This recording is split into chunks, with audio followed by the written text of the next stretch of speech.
Last Marvel Monday, for now.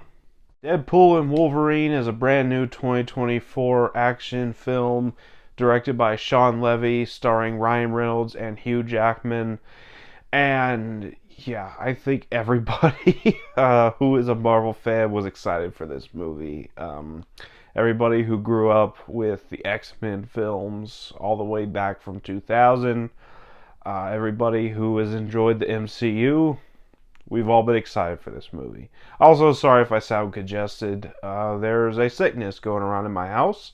So, here we are. I didn't want to put this off for another week, so let's go ahead and talk about Deadpool and Wolverine, starting off with the good. No spoilers, obviously. I'm going to be as vague and non-spoilery as possible here. There's a lot that I loved in this movie. First of all, Ryan Reynolds as Deadpool is still absolutely fantastic. I really loved his performance in this movie. He's still got those comedic acting chops. He's just as hilarious as he ever has been. And then you got Hugh Jackman back as Wolverine here. And I was a little, I wouldn't say skeptical, but intrigued when Hugh Jackman first announced he was coming back as Wolverine here, because Logan was the perfect ending for his portrayal of Wolverine. So when he first announced he was coming back, I'm like, okay, how are we going to do this? How are we going to not dishonor the ending of Logan while also keeping him in this movie? And I thought the way they pulled it off was really, really well done. I won't get into spoilers on how they have Logan in this movie, just in case there's somebody who hasn't seen the trailers. I really enjoyed how they incorporated Logan into the story of this movie. I thought that he had a fantastic arc in this movie. His emotional moments are amazing. I love his banter with Deadpool. Really helps that Ryan Reynolds and Hugh Jackman are best friends in real life, so that real life banter really shines through in this movie. And outside of them, you have a couple of characters I want to talk about. First, you have the main villain, Cassandra Nova, played by Emma Corrin, and I really enjoyed this villain. She's not in it a whole lot. I thought she was a really fun and sadistic villain. I really, really liked her character. And then you have Matthew Macfadyen as Mr. Paradox, who is a TVA agent, and anybody who has kept up with the MCU knows that what the TVA is. They were in Loki, that's where they were introduced. And I liked Matthew Macfadyen as well. Again, not a whole lot of screen time for his character, because this is definitely a Deadpool and Wolverine movie. But I really liked Matthew Macfadyen here. I thought that he had a fun screen presence. And finally, I really want to talk about Rob Delaney as Peter here. And he was only in like one or two scenes of Deadpool 2. But I'm very, very glad that they brought him back for this movie, because I feel like this is definitely... he serves a big purpose in this movie. For his scenes that he gets, his character actually serves a purpose here, and I really liked his scenes, especially with Ryan Reynolds. Now, outside of the characters, the story here is pretty damn good. Again, I'm not going to talk about the story, because the trailers don't exactly tell you what the story here is. I mean, they give you hints, but you don't get a very big reveal on what the story is until you actually see the movie.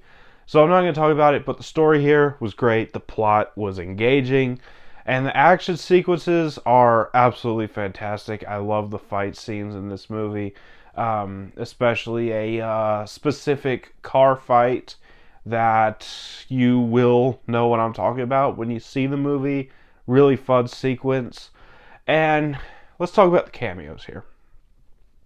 This movie had a lot of expectations regarding cameos, and I feel like that expectation is part of what made Doctor Strange 2 a little underwhelming for some people, because people were expecting tons and tons of cameos.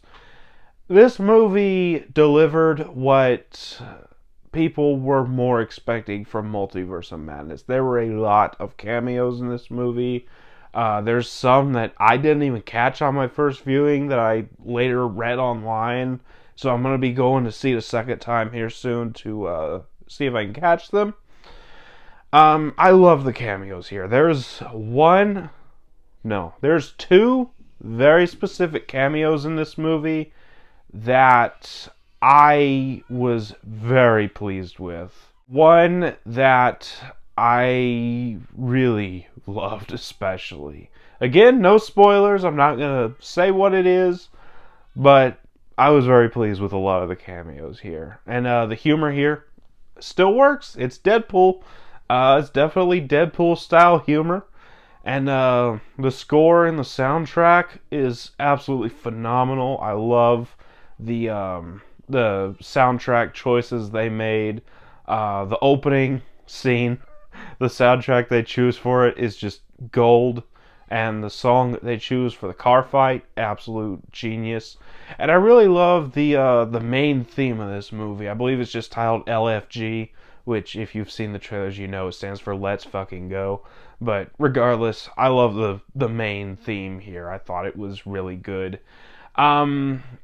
Without saying any more spoilers, that's about all for the good. So let's go on to the bad. And if there's one thing I could say, it's the humor does work for the most part. But there's a few jokes in here that just didn't land. And it's not even nothing wrong with the jokes. It's just there's so many jokes here that some aren't going to land. And that's okay because a majority of the humor did land for me. But that's about all for the bad. On to the final thoughts. I was very pleased with this movie. Even more than I was expecting to be, honestly. So, Deadpool and Wolverine is a very satisfying movie for me. It's a great love letter to the Fox universe of Marvel films that used to be. And I'm going to give it a 9 out of 10. So that was my thoughts on Deadpool and Wolverine. Have you seen this movie? Let me know down in the comments what you thought about it if you have seen it. Don't spoil it for the people who have not seen it yet. As always, if you enjoyed this video, don't forget to like, comment, subscribe, and I'll see you all next time.